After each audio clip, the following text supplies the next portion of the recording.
I thought my husband and I had a normal marriage. Not perfect, not like the couples you see in movies, but stable, safe, real. We had been together for 10 years. 10 long years of shared dinners, quiet weekends, small arguments about stupid things like whose turn it was to take out the trash. 10 years of believing I knew the man sleeping beside me every night. But everything I believed about my life collapsed in less than 30 seconds. And it happened at a funeral. A little girl walked up to me, looked straight into my eyes with a serious expression far too old for her small face, and asked a question that made my entire body go cold. "Are you the woman who stole my dad?" At first I thought I misunderstood her. Funerals are emotional places. People say strange things when they're grieving. But then she added something that made the air feel heavy in my lungs. "My mom said you're the reason he left us." And the worst part? She was talking about my husband. His name is Daniel. For 10 years, I believed Daniel was the most honest man I had ever met. He was calm, thoughtful, dependable. The kind of man who fixed broken things around the house without being asked.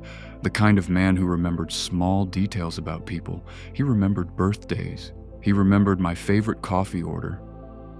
He remembered the name of my childhood dog. So when I say that, I trusted him completely. I mean it. Which is why the moment I stepped inside that funeral home, something immediately felt wrong. The funeral was for Daniel's aunt. At least that's what he told me 3 days earlier when he mentioned the trip. "She passed away last week," he said quietly while we were eating dinner. "Were you close?" I asked. Daniel shrugged. "Not really, but family is family." I offered to go with him. For a moment he hesitated, just a brief pause. Then he smiled and said, "Sure." At the time, I thought nothing about that hesitation. Now I realize it was the first crack in the story he had been building for 10 years. The funeral was held in a small town about 2 hours from our home. Daniel said he grew up there but hadn't visited in years. That had always seemed strange to me. In an entire decade of marriage, I had never met most of his relatives. I had never seen the house he grew up in. I had never visited this town. Whenever I asked about it, Daniel always brushed the topic aside. "They're complicated. We're not very close anymore. My family and I don't really talk." Those answers sounded believable enough that eventually I stopped asking questions. But the moment we walked into the funeral home, something felt off. People were standing in quiet groups, speaking softly to each other. But the second Daniel and I entered the room, several conversations stopped, heads turned, eyes followed us. Or more specifically, they followed me. At first I tried to ignore it. Maybe they were simply curious about the unfamiliar face, but then I noticed something else. Daniel suddenly seemed nervous. His hand tightened around mine for a moment. Then slowly, he let go. "I need to talk to someone," he said quickly. Before I could respond, he walked away across the room. That left me standing alone among strangers who were now clearly watching me. I forced a polite smile and pretended to look at the memorial photos near the front of the room. But I could still feel their eyes. Then I noticed a woman standing near the wall. She was staring directly at me. Not a curious glance, a hard stare. Her expression looked angry, almost offended. When our eyes met, she quickly looked away. My stomach tightened. Something about this place felt deeply wrong. And then I saw the children. Near the doorway stood a young boy and a little girl. They were whispering to each other while occasionally glancing in my direction. The boy looked around 8 years old. The girl was younger, maybe 6. After a moment, The girl let go of the boy's hand and began walking toward me. Slowly, carefully. At first, I assumed she was just curious. Kids sometimes approach strangers without hesitation. But when she stopped in front of me, she didn't look shy at all. She looked serious. Her eyes studied my face like she was comparing me to something she'd heard before. Then she asked quietly, "Are you Emily?" My heart skipped. "Yes, I am." The girl nodded slowly. Then she took a deep breath and asked the question that shattered my world. "Are you the woman who married my dad?" My chest tightened. "What?" I whispered. But before I could say anything else, the girl added something even worse. "My mom says you stole him from us." And at that exact moment, I heard my husband's voice behind me, panicked. "Lily, stop." When I turned around, Daniel was standing only a few steps away, but he didn't look like the calm, confident man I'd lived with for 10 years. He looked terrified. His face had gone pale, and his eyes were locked on the little girl standing in front of me. "Lily," he said quickly, forcing a weak smile, "you shouldn't bother strangers." Strangers. The word sounded strange in my ears because the girl clearly knew his name, and he clearly knew hers. The girl frowned. "I'm not bothering her," she said stubbornly. "I just asked if she's Emily." Daniel stepped forward and gently placed a hand on her shoulder. "That's enough," he said quietly, but his voice sounded tight, controlled, like someone trying very hard not to panic. By now my heart was beating faster. "Daniel," I said slowly, "who is she?" For a moment he didn't answer, and that silence felt heavier than any explanation. Finally he sighed and rubbed his forehead. "She's a distant relative." A distant relative. But before I could react, the girl suddenly stepped around him. "Dad, why are you lying again?" The word hit me like a physical blow. Dad. Everything inside me froze. I looked at Daniel, waiting, begging silently for him to laugh and say the girl was confused, but he didn't. He didn't correct her. He didn't deny it. He simply stood there staring at the floor, like a man who had just been caught in something he could no longer hide. My voice came out quiet and shaky. "Daniel, what did she just call you?" He opened his mouth, but before he could answer, another voice cut through the room. Sharp, cold. "That's because he is her father." I turned toward the voice. A woman was walking toward us from the other side of the funeral hall. She looked tired, exhausted, and very angry. The moment Daniel saw her, his shoulders tensed. "Oh no," he muttered under his breath. The woman stopped a few feet away. Her eyes moved slowly from Daniel to me. "You must be Emily," she said calmly. I nodded slowly. "Yes. Who are you?" The woman let out a short, bitter laugh. "I'm the woman your husband abandoned." My stomach dropped. I looked at Daniel again, expecting him to interrupt, to deny it, to say this was some kind of misunderstanding. But he stayed silent. The woman crossed her arms. "For 10 years, she continued, Daniel told our kids he was working out of town. Our kids, plural. The little boy from earlier had now walked closer.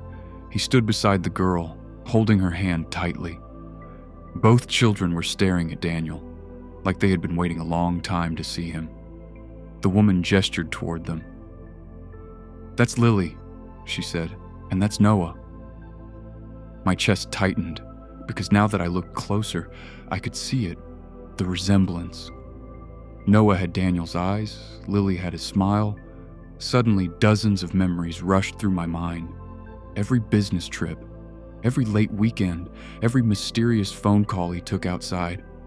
All the small things I ignored because I trusted him. I slowly turned toward Daniel. "How long?" I asked quietly. He didn't answer immediately. His hands were shaking slightly. Finally, he whispered something so quiet I almost didn't hear it. Since before we met. My entire body went cold, because that meant only one thing. But the woman wasn't finished. She looked straight into my eyes. You didn't know, did you? I couldn't speak. My throat felt tight.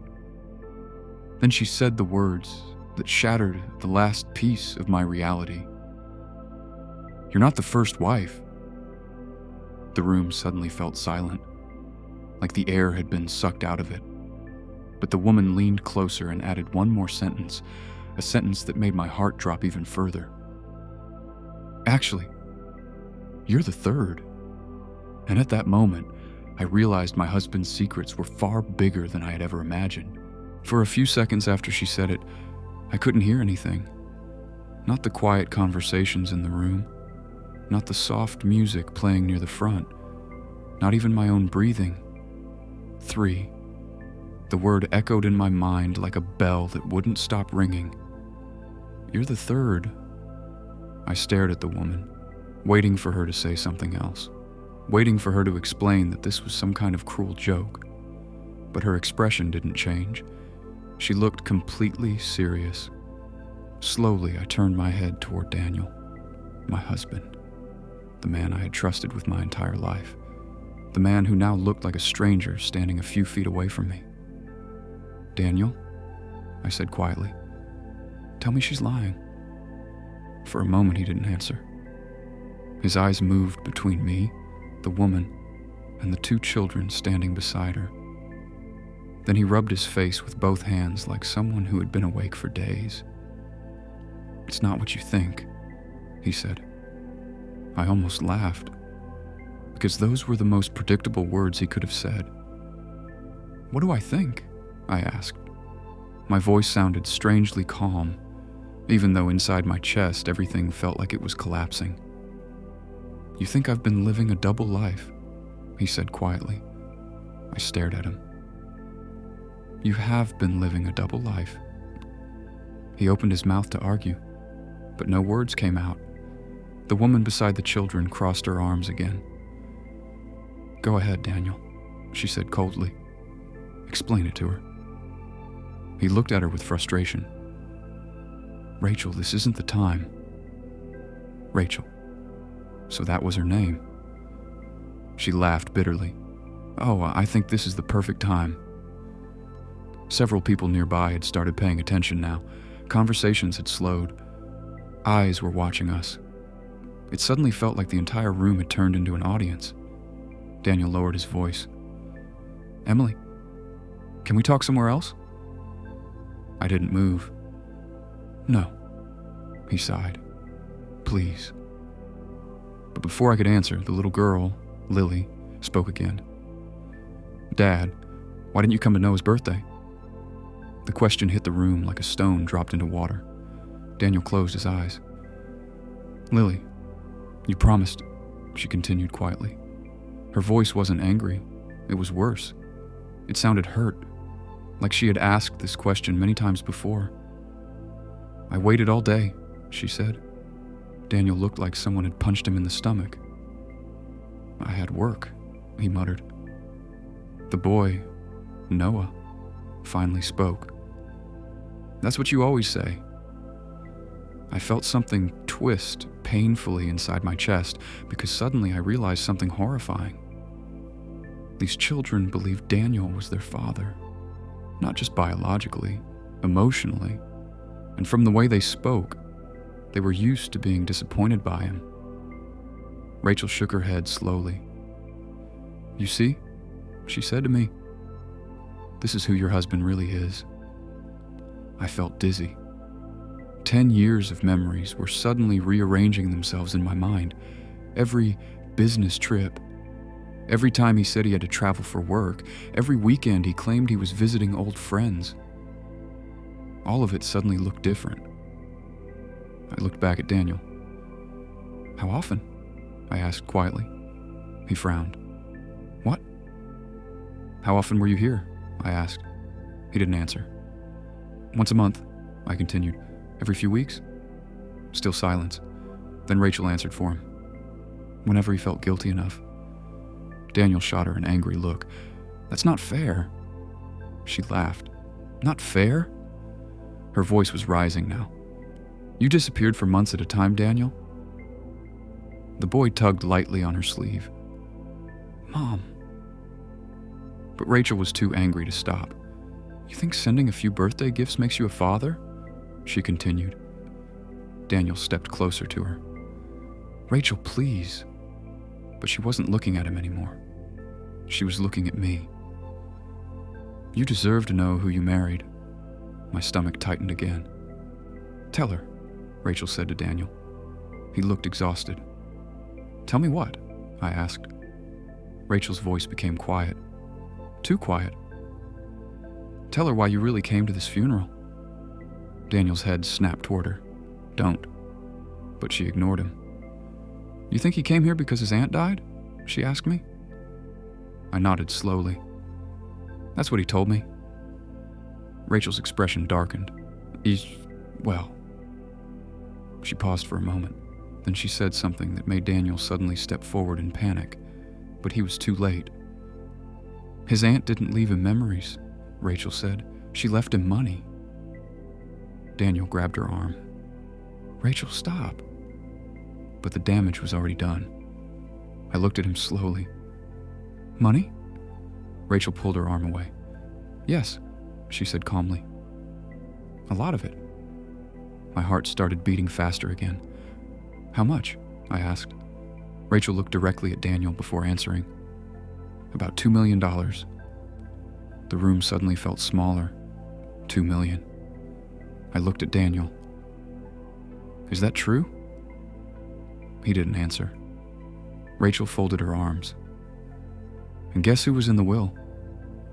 Daniel whispered something under his breath, but Rachel finished the sentence anyway. Not you, she said. She pointed toward the children. Them.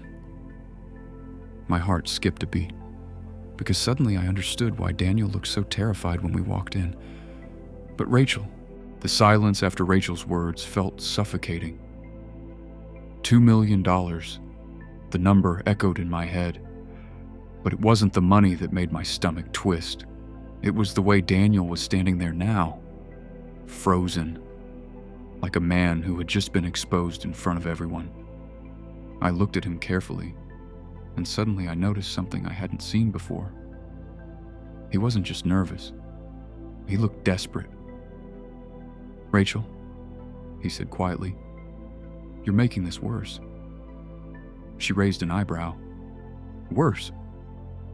You're telling her half the story. Daniel looked at me. Emily, please. But Rachel shook her head. No, you've had 10 years to tell the truth. Her voice was calm again now, almost too calm.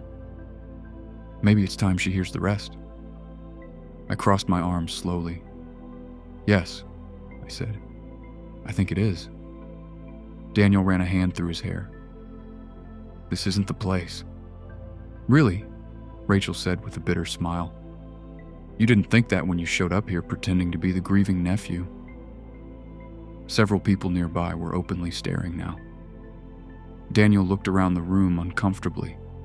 Then he turned back to me. I was going to tell you. When? I asked. He hesitated, and that hesitation answered my question. Rachel laughed softly. Exactly. Daniel's voice became defensive. I didn't plan any of this. Rachel stepped closer to him. You planned enough. Her eyes narrowed. You planned 10 years of lies. Daniel looked like he wanted to argue, but he couldn't, because every person in the room could see the truth written all over his face. I suddenly remembered something. Something small. But now it felt important. Daniel? I said slowly. He looked at me. Yes? You said your aunt wasn't very close to you? Rachel let out another bitter laugh. Oh, that's rich. Daniel's shoulders tensed. Rachel. But she was already speaking. She raised him. I blinked. What? Rachel nodded toward Daniel. His parents died when he was 16. The room felt strangely quiet. And his aunt took him in, she continued. She paid for his college. She helped him start his first job. I slowly turned toward Daniel. You told me you barely knew her. Daniel looked down at the floor. I didn't want to talk about it. Rachel shook her head. No, she said. You didn't want Emily asking questions. Daniel suddenly snapped. Enough? The room went silent. Even the children looked startled. Daniel took a deep breath, then looked at me again. I didn't lie about everything, he said. But Rachel interrupted immediately. Just the important parts. My mind felt like it was spinning now. Okay, I said slowly. Let's be clear. I pointed toward Lily and Noah. These are your children. Daniel nodded once. Yes. My chest tightened. And Rachel. I looked at her. You were married to him? She shook her head. No. Daniel spoke quietly. We were engaged. I blinked again. Engaged? Rachel crossed her arms. We were together for 5 years. My stomach dropped. And when did you meet me? I asked Daniel. He didn't answer. Rachel did. While we were still together. The words felt like a punch to my chest. I took a step back. Wait. I looked at Daniel. You cheated on her? With me? Daniel rubbed his face again. It's not that simple. Rachel laughed. It's exactly that simple. I felt suddenly cold, because that meant something else too, something even worse. Did you leave her for me? I asked. Daniel hesitated. Rachel answered again. No. She looked straight into my eyes. He never left. The room felt like it tilted. What? Rachel gestured toward the children. For years he kept promising he'd fix everything. He told me he just needed time. Daniel whispered her name. Rachel. But she kept going. Meanwhile, she said, pointing at me, he married you. I couldn't breathe. Married me. While promising her he'd come back. The room felt smaller with every second, but Rachel wasn't finished. She looked directly at Daniel. Go ahead, she said quietly. Tell her the best part. Daniel's face turned pale, but Rachel said it anyway. The night before your wedding? She paused, then finished the sentence slowly. He slept at my house. For a moment, I was sure I had heard her wrong. The room felt strangely quiet, like the air had been pulled out of it. The night before your wedding. He slept at my house. Rachel's words echoed in my mind again and again. I slowly turned my head toward Daniel, my husband, the man I had stood beside at the altar 10 years ago, the man who held my hands and promised to love me for the rest of his life. Tell me she's lying, I said quietly. My voice didn't sound like my own. It sounded distant, empty. Daniel didn't answer. He didn't even look at me. His eyes were fixed on the floor, and that silence told me everything. Rachel let out a tired breath. I didn't know about you back then, she said to me. Her voice had changed. The anger was still there, but now there was something else too. Exhaustion. He told me he was working late that night, she continued. He showed up at my door around 10. I felt my chest tighten. Rachel looked at the children for a moment before continuing. He played with the kids, she said softly. He read Lily a bedtime story. Lily looked down at the floor now, embarrassed by the attention. Rachel kept talking. Then we talked for a while after they went to bed. She paused, and yes, he stayed the night. Daniel finally looked up. Rachel stopped, but she shook her head. No. Her eyes moved back to me. You deserve to know. My stomach twisted. Why? I asked quietly. Rachel frowned. Why what? Why are you telling me all this now? I asked. She studied my face for a moment. Then she sighed. because I only found out about you 2 weeks ago." That sentence made my heart skip.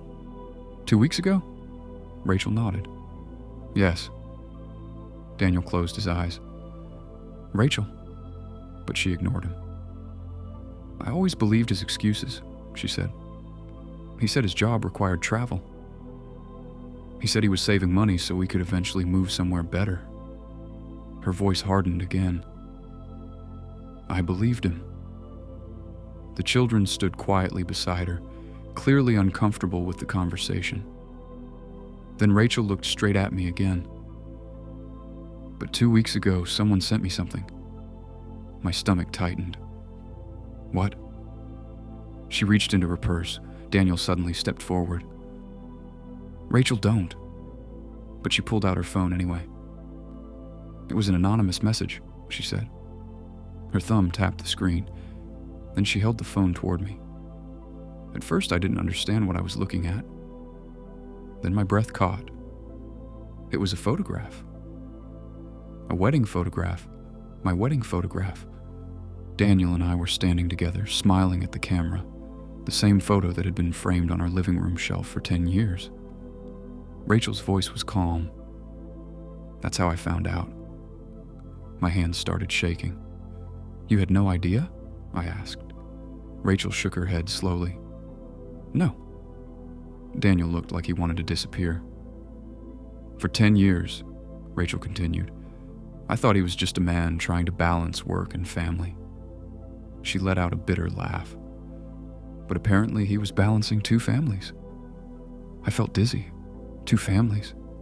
The words made my stomach turn, but then something else clicked in my mind. "Wait," I said slowly. "If you found out 2 weeks ago, why didn't you contact me?" Rachel hesitated. "I tried." My heart skipped again. "What?" She nodded toward Daniel. "I called him first." Daniel looked away. "He begged me not to tell you," Rachel said. The room felt suddenly very quiet. "What did he say?" I asked. Rachel's eyes stayed on Daniel. "He said he would explain everything himself." I looked at him. "Did you plan to?" He didn't answer. Rachel sighed again. "That's why I came today." My stomach twisted. "You knew he would be here." Rachel nodded. "I wanted the truth to come out in front of everyone." Daniel rubbed his face again. "You're enjoying this," he muttered. Rachel's voice turned cold. "No." She gestured toward the children. "They deserve the truth." Lily suddenly spoke again. "Mom, are we in trouble?" Rachel immediately knelt beside her. "No, sweetheart," she said gently. "You didn't do anything wrong." The little girl looked confused. "Then why is Dad upset?" Daniel flinched at the word. "Dad." Rachel stood up again slowly. Then she looked back at me. "You want to know the worst part?" she asked. I wasn't sure I did, but I nodded anyway. Rachel's expression hardened. "The worst part is," she pointed at Daniel, "he's still lying." Daniel looked up sharply. "What?" Rachel's eyes narrowed. "You told Emily you came here for the funeral?" Daniel's jaw tightened. "I did." Rachel shook her head slowly. "No." Her voice dropped lower. "You came because of the will." I felt my stomach drop again. "The money?" I asked. Rachel nodded. "Yes." Daniel tried to interrupt. "That's not..." But Rachel cut him off. "The lawyer called him 3 days ago." My chest tightened. "And do you know what the lawyer said?" I swallowed. "What?" Rachel looked straight into my eyes. "He said Daniel might inherit everything." Daniel suddenly looked panicked. "Rachel, that's not confirmed." The room felt suddenly heavier, like the air itself had thickened. "And the lawyer thinks someone convinced her to change it." Rachel's words hung in the silence. Slowly, I turned my head toward Daniel. My husband. But the man standing in front of me no longer looked like the person I thought I knew. He looked nervous, cornered. "Daniel?" I said quietly. He didn't meet my eyes. "Did you know about this?" For a moment, he didn't respond. Then he exhaled slowly. I only found out 3 days ago. Rachel laughed bitterly. That's convenient. Daniel turned toward her, frustration flashing across his face. It's the truth. Rachel crossed her arms. Sure. I stepped forward. Daniel, look at me. Reluctantly, he raised his eyes. I searched his face carefully. For 10 years, I had learned every expression he made, every small change in his voice, and right now, he looked like a man hiding something. Did you talk to your aunt before she died? I asked. Daniel hesitated. Rachel's eyebrows lifted slightly. Well? Daniel ran a hand through his hair. Yes, he admitted quietly. My stomach dropped. When? Last week. Rachel scoffed. Imagine that. I ignored her and focused on Daniel. What did you talk about? His voice became defensive. She wanted to see me. And? I asked. And we talked. About what? I pressed. Daniel hesitated again. Rachel shook her head slowly. You're unbelievable. Daniel shot her an angry look. You weren't there. No, Rachel replied sharply.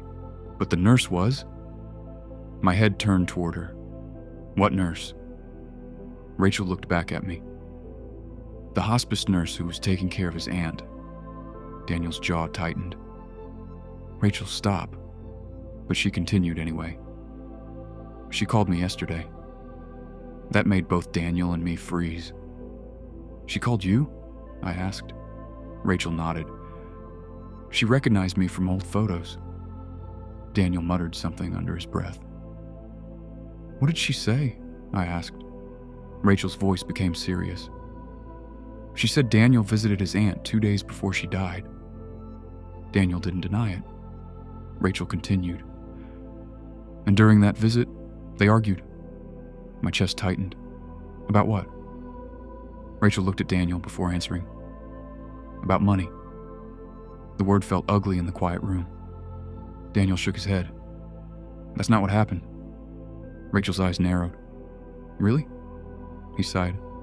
She asked me about my life. Rachel laughed again. Oh, I'm sure you told her the truth. Daniel ignored the comment. She wanted to know if I was happy. He continued. And what did you say? I asked. Daniel looked at me. I said yes. The answer felt strangely empty. Rachel shook her head slowly. The nurse said your aunt was upset after you left. Daniel rubbed his face again. She was sick. Rachel's voice sharpened. She changed her will the next morning.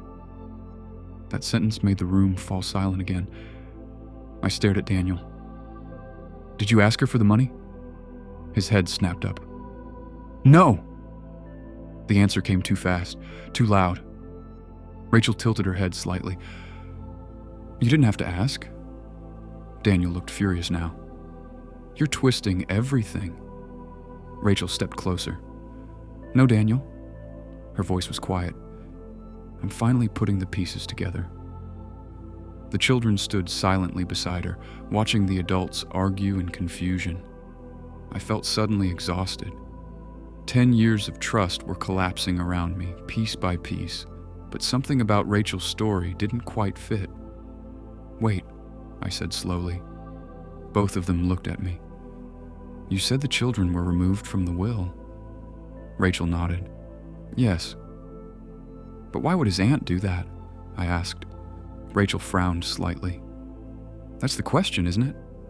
Daniel suddenly spoke. She thought Rachel was irresponsible. Rachel's eyes flashed with anger. Oh, really? Daniel held his ground. She told me she didn't trust you with the money. Rachel laughed loudly. That's funny. Daniel looked irritated. Why? Rachel leaned closer. Because the nurse told me something else. Daniel went quiet. Rachel's voice dropped lower. She said your aunt didn't want to change the will. My heart skipped. What? Rachel nodded. The nurse said someone convinced her. I looked at Daniel again. Who? Rachel answered before he could. That's what the lawyer is trying to figure out. Daniel looked genuinely uncomfortable now. This is ridiculous. Rachel ignored him. The lawyer asked to meet with everyone tomorrow. I frowned. Everyone? Rachel nodded. You. She pointed at Daniel. Me. Then she pointed toward the children. And them. Daniel's face tightened. Why? Rachel's expression turned serious. Because the lawyer thinks something isn't right. The room felt colder again. What do you mean? I asked. Rachel hesitated. Then she said the words that made my heart start racing. The lawyer believes your aunt may have been manipulated, Daniel scoffed. That's insane. Rachel looked straight into his eyes. Is it? Daniel didn't respond.